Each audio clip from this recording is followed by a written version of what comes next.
आ गए अब। मैंने आपको इतने मैसेजेस किए, आपने एक का भी रिप्लाई नहीं दिया। अंजलि, मैं मीटिंग अटेंड करने गया था। मीटिंग अटेंड करूंगा कि तुम्हारे फ़ोन का रिप्लाई करूंगा बैठ के। Okay relax. अच्छा बताओ, पानी दूं या फिर चाय बना दूं? चाय पी के आऊँ, थोड़ा पानी दे दो मुझे। ठीक है रुको।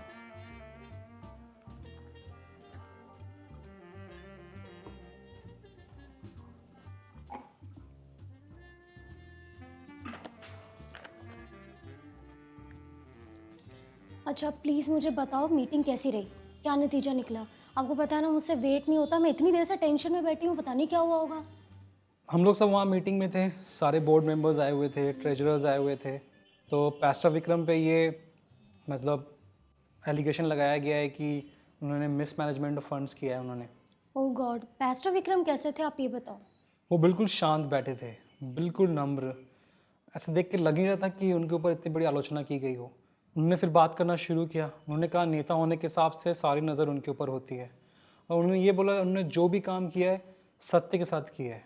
फिर ट्रेजर्स ने अकाउंट्स को चेक किया और सब कुछ क्लियर हो गया कि वो बिल्कुल निर्दोष थे। और अंत में सब लोगों ने मिलकर पास्टर के लिए प्रार्थना की। इतना स्ट्रेस, गॉड मैं तो इतना स्ट्रेस कभी भी नहीं ले सकती। कोई भी नहीं चाहता कि ऐसे सिचुएशन में हम पड़े, लेकिन ऐसा हो जाता है कई बार। देखो ना, यीशु मसीह जो परफेक्ट थे, उसके बावजूद उनके ऊपर कितनी आलोचनाएं हुई, कितनी लोगों ने बात की, कितनी निंदाएं की, लेकिन वो शांत रहे। फिर भी अंकित, मैं यीशु मसीह जैसे तो कभी भी नहीं बन सकती। क्यों, ऐसा क्यों कह रही हो तुम? अरे देखो ना, मैं इसलिए कह रही हूँ, अगर मैं वहाँ पर होती तो मैं तो बहुत गुस्सा हो जाती लोगों पर। आप पे आलोचनाएं लगाई जा रही है, आपको क्रिटिसाइज किया जा रहा है। उस समय या तो मैं गुस्सा हो जाती, या फिर उनकी आलोचना के द्वारा जो मुझे ठेस पहुँचती ना, उस कारण मैं नौकरी ही छोड़ देती। जो लोग दोष लगाते हैं ना अंकित, मैं तो उनको कभी भी जवाब नहीं दे बिल्कुल सकती। सही कह रही हो अंजलि। क्यों ऐसा होता है? क्योंकि देखो, जब कोई आलोचना करते हैं हमारे ऊपर, या निंदा करते हैं या बातें करते हैं, तो हमारे डीएनए में नहीं है कि हम शांत रहें। लेकिन यीशु मसीह को अगर देखो तो उन्होंने क्या किया, उन्होंने ये सब चीज़ होने के बावजूद भी बदले में प्रेम दिया लोगों को। पता है अंकित, जैसा एक यह हादसा पास्टर विक्रम के साथ हुआ है, ऐसे जब मैं आलोचनाओं के बारे में सोचती हूँ ना, तो मैं अक्सर इस सोच में पड़ जाती हूँ कि जो आलोचनाएं हमारे जीवन में आती हैं, ये हमें बनाने के लिए आई हैं या फिर तोड़ने के लिए आई हैं। कई बार मुझे ये सब चीज़ें सोच में डाल देती हैं। इसीलिए तो हमारा जो विवेक है वो परमेश्वर के प्रति और इंसानों के प्रति भी सही रहना चाहिए। हम जो भी करें सत्य के साथ करें, तभी हम अपने जीवन में इन सारी आलोचनाओं को हम झेल पाएंगे। अगर तुम देखो तो वचन में भी लिखा है, पहला पतरस 3:16 में, विवेक को शुद्ध रखो, इसलिए कि जिन बातों में बदनामी होती है उसके विषय में जो लोग तुम्हारे अच्छे चाल चलन को अपमान करते हैं वो लज्जित होंगे। समझ ही नहीं आ रहा कि कैसे उन्होंने ये सब कुछ सह लिया। उन्होंने सब कुछ, सारी आलोचनाएं सह ली। आप कह रहे हो वो शांत थे, अगर हम वहाँ पर होते तो हम तो गुस्सा हो जाते।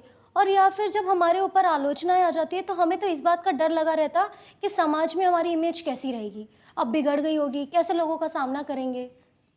मेरी तो पास्टर विक्रम से लगातार बात भी हो रही थी, और उनको देख के लग नहीं रहा था कि वो टेंशन में है। वो बिल्कुल शांत, एकदम नम्र थे।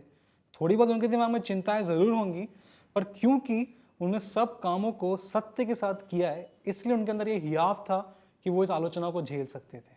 और पता है अंकित, कई बार एक अगुए होने के नाते हमें इस बात का ध्यान रखना बहुत ज़रूरी है कि जब भी हम कोई फैसला लेते हैं तो हमारे उन फैसलों का जो असर है वो हमारे चेलों पे पड़ता है।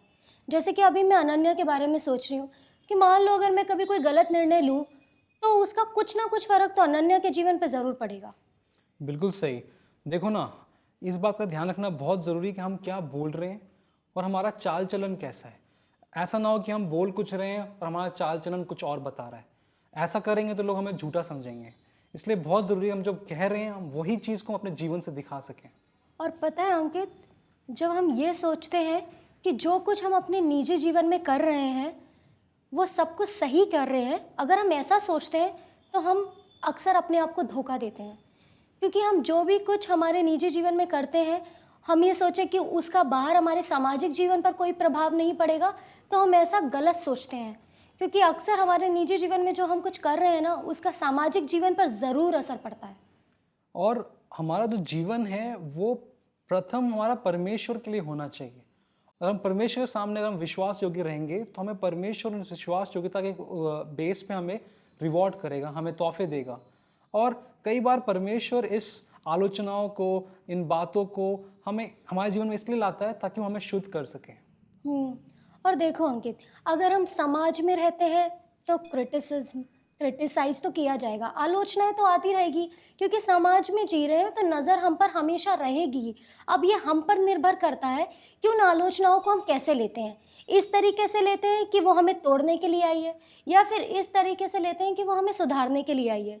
अगर वो हमें तोड़ने के लिए आई है, नाश करने के लिए आई है, तो बेहतर है हम कि उसे इग्नोर कर दें। और अगर वो हमें सुधारने के लिए आई है तो बहुत ज़रूरी है कि हम उसे ध्यान से देखें कि हमें क्या सुधारने की ज़रूरत है।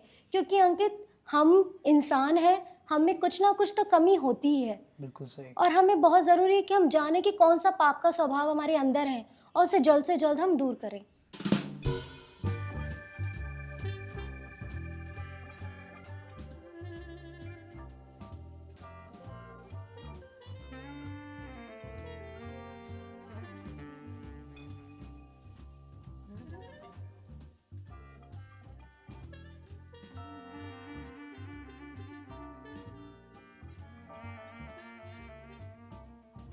इसलिए तो मैं बोलता हूँ कि हमें अपने जीवन में सत्य के साथ जीना चाहिए, और यही बात परमेश्वर को आदर भी करती है, वो खुश करती है इस बात को परमेश्वर को। इसलिए हम जो भी करें अपने जीवन में सत्य के साथ करें।